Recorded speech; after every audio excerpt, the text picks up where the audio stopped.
Hello everyone. Let's continue on understanding the genetic code and mutations. As we have discussed in the previous video, the genetic code is read 3 letters at a time, each set of 3 being called a codon. Each codon codes for a particular amino acid. For easier understanding, let's take the following phrase to be a piece of genetic code. The dog and the big cat. This example can be used to understand many of the features of the genetic code. First, the codon is a triplet. That is, each word has 3 letters. Second, it is read in a contiguous fashion. That is, it is read as the dog and the big cat and not as the followed by HED or EDO or DOG and so on. Nor is it read with blanks or punctuations. You can see in this sentence the D from dog and the E from the is missing. Next, we know that the code is also universal. That is, no matter from what country you are from, or what ideology you follow, or what organism you are, the dog and the big cat means the same to you. Fourth, since there are 64 possible 3-letter words, and there are only 20 amino acids, some of the words code for the same amino acids. This is like thinking dog and cat code for the same amino acid, say of the category animal. So we can take an example of phenylalanine, an amino acid. It is coded by both UUU and UUC. Fifth, there are 3 words that signal the termination of the coding region.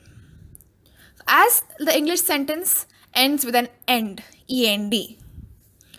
These are coded by UAA, UAG and UGA on the mRNA. There's also a single word that starts all the sentences. For example, like the English word the. This is done by the codon AUG on the mRNA.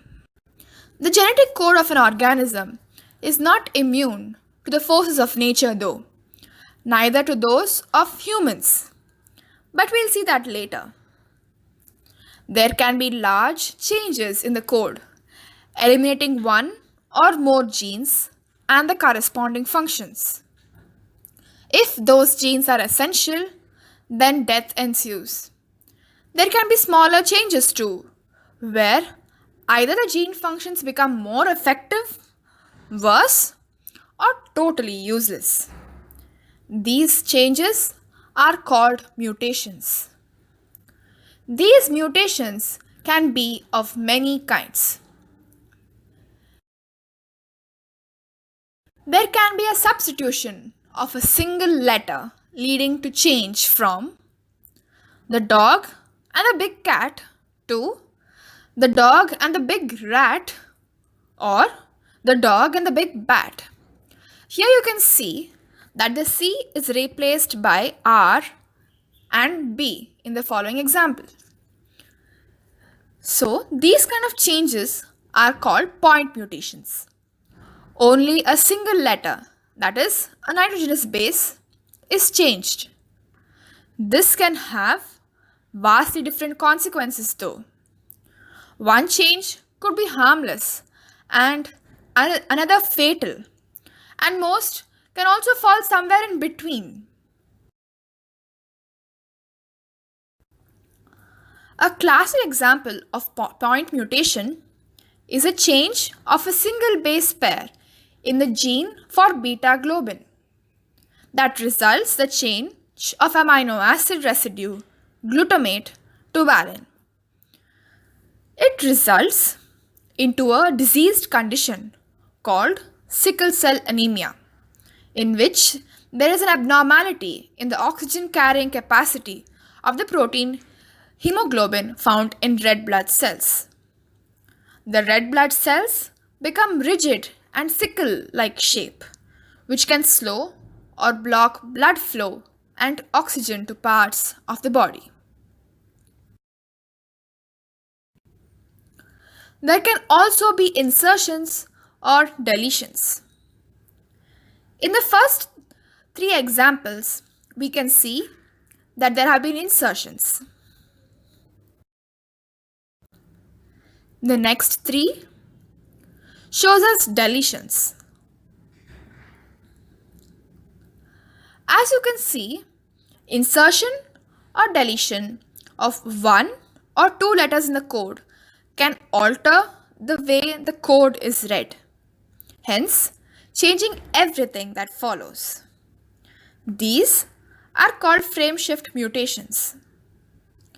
Insertion or deletion of a whole word or codon may or may not affect the complete functionality of the gene.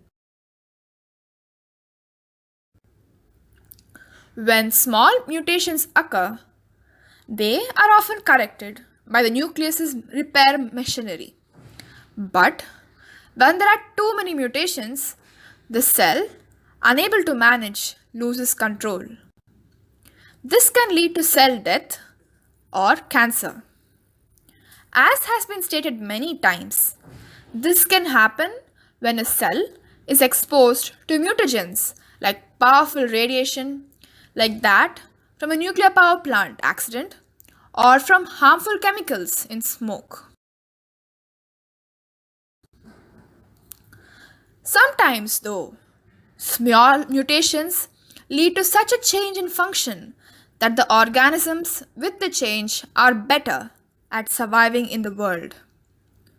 This leads to a phase where the mutated gene is passed on to more and more individuals in the population.